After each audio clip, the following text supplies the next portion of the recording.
Right there.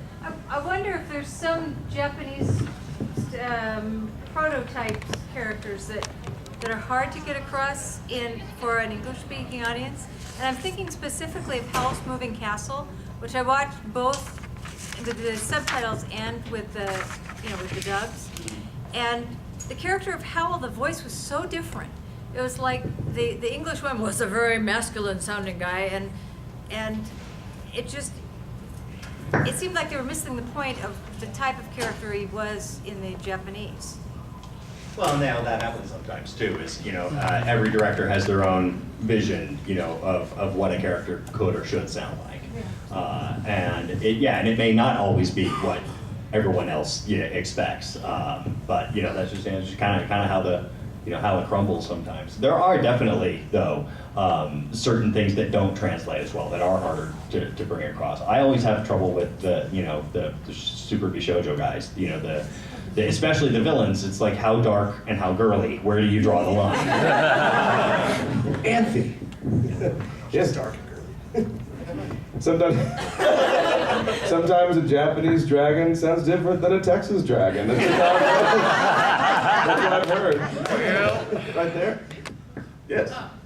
My question is, I know I've seen, the Sailor Moon anime in particular has an example of a character that was male in the Japanese dub, but was female in the English dub. Why would you do something like that? Or what is the purpose behind changing a character so drastically? I didn't. We didn't do it. I didn't do it. Pass the buck, Bevins. Pass the buck. Those guys did it. I don't know. I mean, there's any number of reasons why a director would make a drastic change, but having not been there for that, I couldn't really tell you.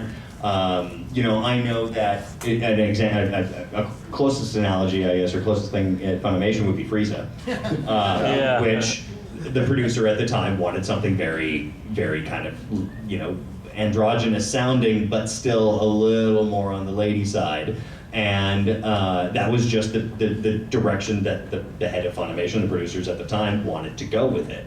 Now that we've gone back to do Kai, they've, Sabat has decided to take it in a much more traditional sense in certain places. Yeah, we want to bring back as much of the cast as possible, but we also want to tell the story that we didn't get to tell the first time because of TV, restrictions and so forth, and other, producers making decisions. Yeah, and Chris Ayers is pretty awesome as Frieza, by the way. He's amazing. Yeah. See? They know.